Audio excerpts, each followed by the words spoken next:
দূষণের চাদরে ঢাকা পড়েছে দিল্লি। রাজধানীতে দূষণের মাত্রা 500 ছুঁই। দূষণ দৌড়ে পিছিয়ে নেই কলকাতাও।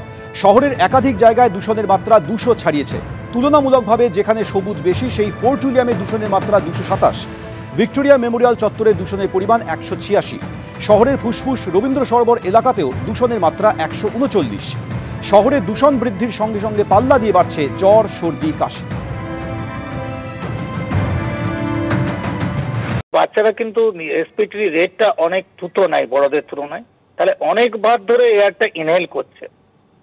দ্বিতীয় হচ্ছে বাচ্চারা হাইটে ছোট থাকার ফলে তাদের হাইটে থাকার পরে তারা কিন্তু নিচে, যদিও এয়ার পার্টিকেলগুলো নিচে আসলেও সেগুলো বাচ্চারা ইনহেল করতে পারে। তৃতীয় হচ্ছে বাচ্চাদের এই লাং কিন্তু এখন ডেভেলপিং ফেজে আছে।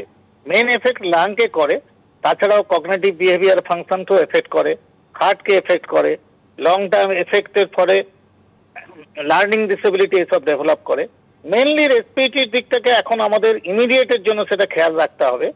সেই রেসপিরেটরি খেয়ালের জন্য আমরা বলবো অযথা আউটডোরে বাচ্চাদের বার করবেন না। বিশেষ করে সকালের দিকে এয়ার পার্টিকেলগুলো আরো নিচে চলে আসে, সেগুলো বাচ্চাদের খুব বেশি এফেক্ট করে। যদি কোনো ক্রমে বাচ্চাদের বার করতে হয়, যেটা আমরা কোভিড থেকে শিখেছি, মাস্কটা অবশ্যই ইউজ করা উচিত এবং যতটা পারবেন বাচ্চাদের ইনডোরে রাখুন। দ্বিতীয় যে ব্যাপারটা হলো যে এই সময় এই এয়ার পলিউশনের জন্য বাচ্চারা দেখছেন খুব হাঁপাচ্ছে, শ্বাসকষ্ট হচ্ছে। শ্বাসকষ্ট বিশেষ করে যারা রেসপিরেটরি ইনফেকশনে বারবার ভুগতে থাকে, এই সময় কিন্তু প্রিভেন্টার যে ইনহেলারটা সেটা কিন্তু অতি অবশ্যই ইউজ করবেন। শহর কলকাতাতেও দূষণের মাত্রা 200 ছাড়িয়েছে। মেয়র ফিরহাদ হাকিম কি বলেছেন শুনুন। অলরেডি আমরা কলকাতায় বায়ু দূষণ নিয়ে যা স্টেপ তুলেছি, আমরা আগের থেকেই স্টেপ নিয়েছি। আজকে আমার একটা পোস্ট দেখবেন, তাতে রয়েছে যে আমরা দিল্লি হতে দেব না, আমরা কি করছি আর মানুষের সাহায্য কিসে যাই। যেরকম কম ইউজ অফ ফসিল ফুয়েল, মানে গাড়ি আননেসেসারি বার করবেন না। পুরনো বাস এখন বেশি না চালানো উচিত। বাড়িতে রিপেয়ার করতে গেলে অন্তত কভার করে রিপেয়ার করুন। এই মানুষের কাছে এই সাহায্যগুলো চেয়েছি। আর আমরা যেরকম স্প্রিংকলার দেওয়া, ফগ মেশিন দেওয়া দিয়েছি, দু একটা পয়েন্ট ছাড়া কিন্তু এখনও আমাদের কন্ট্রোলের মধ্যে বায়ু দূষণ আছে।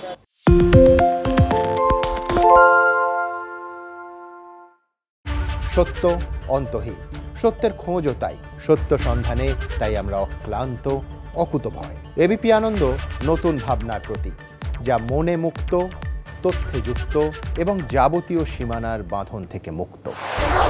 সীমা না শব্দটির মধ্যে লুকিয়ে আছে মানা শব্দটি, যেন চোখ রাঙানি এক অদৃশ্য বেড়াজাল, যা আটকে রাখে আমাদের এক ছোট্ট গণ্ডির মধ্যে।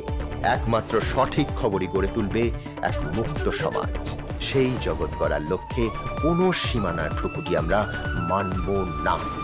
এবিপি আনন্দ এগিয়ে থাকে, এগিয়ে রাখে।